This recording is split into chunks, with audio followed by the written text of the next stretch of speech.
Igama lami Lungisabelo kaMayaba kwilalo kuDoku Sedlibona apha eLisikisiki. Iprogramu yakwaLuwi ndiyijoyine kule nyaka upheleyo ngomhla we-1 zaka-Agasti 2024.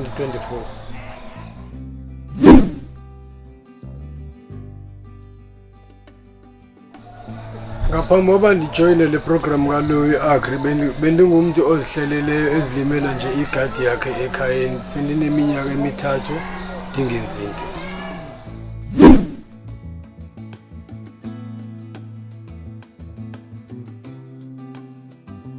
Isakhono endisifundileyo apha kwaLuwi sinzima kakhulu, siyanimangaza kundimi.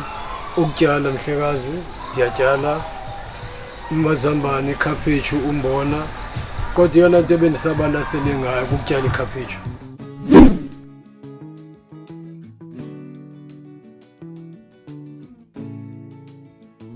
uLuwi Agri uwenzeke kakhulu umehluko kulutsha esiphila nalo apha ngaphandle, as much into yoba utshintshe kwanam ngendlela yokuphila nangendlela yokwenza, ngoba namhlanje ndikwazile ukubona inoba inkqubela phambili emhlabeni ngokudlala ngomhlaba ikhona.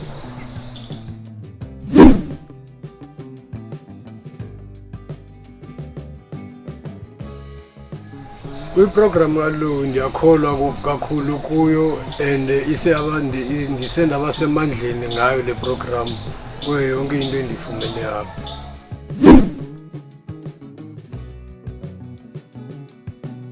Ukubacebisa uLuwi nokubacela uLuwi intoba makabaqhubeke ngokusifundisa ezi skills asiphatheleyo, aqhubeke nokucela inkxaso kurhulumente into yokuba akwazi ukuzonceda ulutsha lasemapondweni.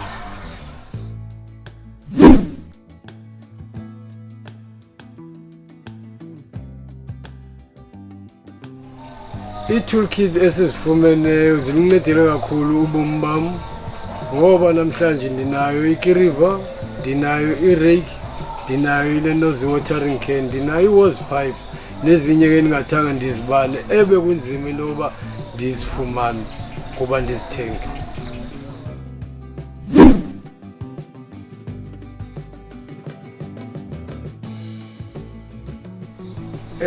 Into endiplana ngokuqhubeka ngayo kukuba bhizi ngokwenza izithole, ndityale, ndikhulise ndikwazi ukufundisa nabanye abancinane kunam ekuhlaleni.